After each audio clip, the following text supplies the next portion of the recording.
दुनिया में अच्छे इंसान की लोग कद्र क्यों नहीं करते।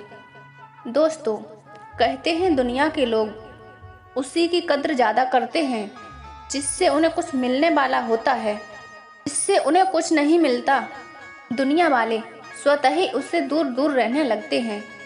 अच्छे लोग समाज को देते तो बहुत कुछ हैं, पर उसके दिए को लोग देखना नहीं चाहते। लोग तो उन्हें ही देखते हैं जो उनकी तत्काल ज़रूरत को पूरा करते हों। ये कहानी है एक अच्छे इंसान की, किसी शहर के राजा की। एक बहुत अच्छी आदत थी, वो अक्सर वेश बदलकर अपनी प्रजा के लोगों में घूमा करता था, ताकि वो लोगों का दुख समझ सके। वो ये देख सके कि कोई हमारा अधिकारी कर्मचारी प्रजा के लोगों से रिश्वत तो नहीं ले रहा, कोई किसी को बेवजह परेशान तो नहीं कर रहा है, कोई अपराधी अपराध तो नहीं कर रहा है।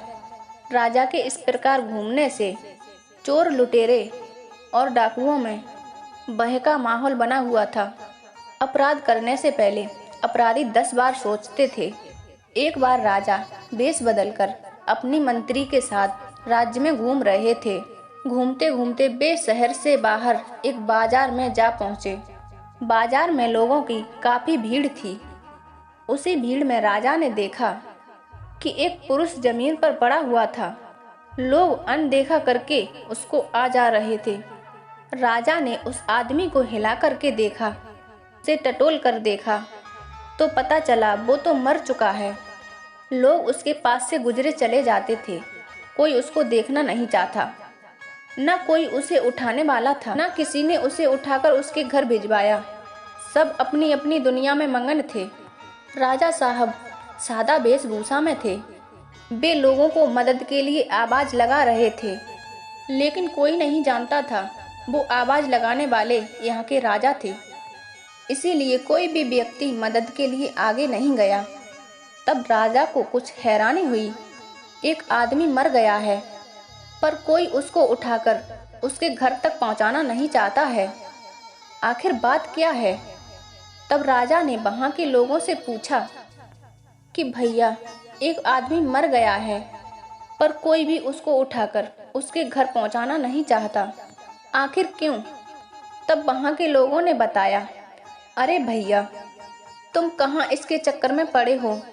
ये मरने वाला आदमी तो बहुत ही बेकार आदमी था, बहुत बुरा इंसान था, कभी कोई शुभ कर्म नहीं करता था। ऐसे दुष्ट दुरात्मा को छूकर कौन भला पाप में पड़ना चाहेगा। मित्रों, इतना कहकर वे सारे लोग वहां से चले गए। राजा ने भी सोचा कि इस आदमी के विषय में सब लोग ऐसी बातें कर रहे हैं, तो जरूर इस मरने वाले आदमी ने बहुत ही बुरे कर्म किए होंगे। खैर, जो भी हो, पर इस समय मानवता के नाते हमें इसके शव को इसके बीवी के पास पहुंचा देना चाहिए। दूसरे भेष में राजा और मंत्री ने उस मृतक का शव उठाया और उसके घर पहुंचा दिया। राजा ने उसकी स्त्री से पूछा, बहन, तुम्हारा पति क्या काम करता था? लोग तो इसके बारे में बहुत ही अनाप शनाप बातें कर रहे थे कि यह पापी है, गुनाहगार है, पापी है, मदरा पीने वाला है। हमने इसके शव को उठाकर घर पहुंचाने के लिए कई लोगों से कहा, तो लोग इसे छूना भी नहीं चाह रहे थे। जैसे तैसे हम ही इसे उठाकर यहाँ लेके आए हैं। ऐसे कौन से इसके कर्म थे जो लोग इसे देखकर मुंह फेर रहे थे। दोस्तों, उस राजा की बात सुनकर के उसकी पत्नी फूट फूट कर रोने लगी।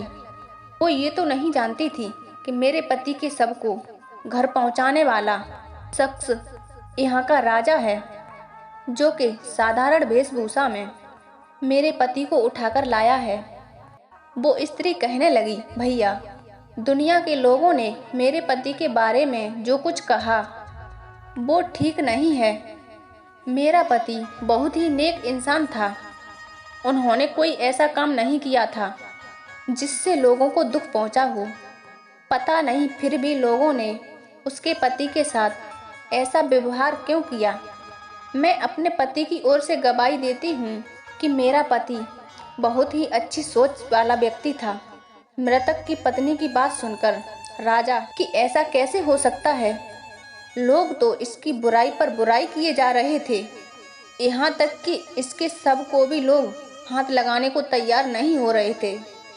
और ये स्त्री कह रही है कि मेरा पति बहुत ही अच्छा इंसान था, अब किसकी बात माने। राजा की उत्सुकता उसके बारे में जानने की और हुई। राजा ने पूछा, बहन तुम्हारा पति करता क्या था? तब वो स्त्री कहती है, हे भाई सुनो, मेरा पति हर रोज शराब खाने जाकर शराब लाता था और घर लाकर उसे नाले में फैला देता था। जब मैं पूछती थी कि जब तुम शराब पीते नहीं हो तो खरीद कर क्यों लाते हो और उसे व्यर्थ में नाले में क्यों फैला देते हो, तो जानते हो मेरा पति क्या कहता था? वो कहता था कि आज मैं खाने से ये शराब लाकर मैंने नाले में उड़ेल दी, कम से कम कुछ तो गुनाहों का बोझ इंसानों से कम हो गया। किसी के हिस्से की शराब मैंने खरीद कर नाली में फैला दी। सोचो कि अगर कोई पीता तो वो क्या क्या पाप करता। उसके बाद मेरा पति पैसे लेकर कोठे के पास जाता और उसे एक रात के उसे पूरे पैसे देकर उससे कहता कि आज की कीमत तो मैंने तुम्हारी चुका दी, अब तू अपने कोठे का दरवाजा बंद करके चुपचाप सो जा, आज तेरे पास कोई भी नहीं आना चाहिए। वेश्या को पूरे पैसे देकर मेरा पति उससे बिना मिले घर लौट आता था और घर आकर मुझसे कहता था कि आज मैंने किसी नौजवान को वेश्या का संग करने से मिला दिया, और मुझसे कहता था कि आज मैंने किसी नौजवान को वेश्या का संग करने से बचा दिया। मेरा पति रोजाना वेश्या के कोठे पर जाता था, शराब खाने जाता था, पर उसके जाने का उद्देश्य स्वयं के लिए कभी नहीं था। वो तो औरों की जिंदगी बचाने के लिए ऐसा करता था। लोगों को यही लगता था मेरा पति वेश्यादामी है, मांस मदिरा का सेवा करने वाला है। मैंने अपने पति को बहुत समझाया कि देखो, दुनिया वालों को क्या पता कि तुम क्या करते हो, उनकी नज़र में तुम बहुत ही बुरे इंसान हो। याद रखना, तुम्हारे इन्हीं कर्मों की वजह से एक दिन जब तुम मरोगे तब लोग तुम्हें नहलाने तक भी नहीं आएंगे, कोई तुम्हारी अर्थी को कंधा देने तक भी नहीं आएगा। तब वो मुझसे हंसते हुए कहते थे कि तुम परेशान मत हो, मेरे इन नेक कामों की वजह से दुनिया वाले भले ही मुझे कंधा देने के लिए न आए, पर तुम देखना, मेरी अर्थी को कंधा देने के लिए स्वयं यहाँ का राजा खुद चलकर आएगा। दोस्तों, उस स्त्री के मुख से इस मृतक के बारे में जानकर राजा और मंत्री दोनों रो पड़े। उनकी आंखें भर आईं, गला रुंध आया। मन में सोचने लगे कि हम कल इस महान आत्मा को नहला धुलाकर इसकी अर्थी को कंधा देंगे और इसका धूमधाम से अंतिम संस्कार करेंगे। मित्रों, अगले दिन राजा ने उसके अंतिम संस्कार में पूरे शहर के लोग शामिल हुए। एक रास्ता आपको अच्छे लक्ष्य पर भी पहुंचा सकता है और बुरे लक्ष्य पर भी पहुंचा सकता है। कई बार जो दिखता है परिस्थिति उसके बिल्कुल विपरीत होती है।